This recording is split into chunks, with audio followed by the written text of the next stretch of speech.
আসসালামু আলাইকুম। নেক আমল করতে চান? কিছু আমল এমন আছে যেগুলো করতে খুব বেশি সময়ের প্রয়োজন হয় না, অনেক জ্ঞানের অধিকারীও হতে হয় না। কিছু এগুলোর ফজিলত অনেক বেশি, যেগুলো বান্দার আমলনামাকে ভারী করে।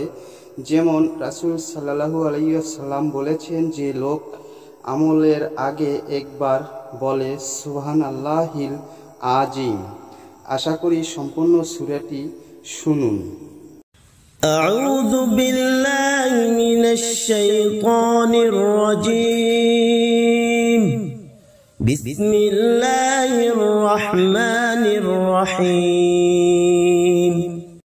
فقلت استغفروا ربكم إنه كان غفارا يرسل السماء عليكم مدرارا ويمددكم بأموال وبنين ويجعل لكم جنات ويجعل لكم أنهارا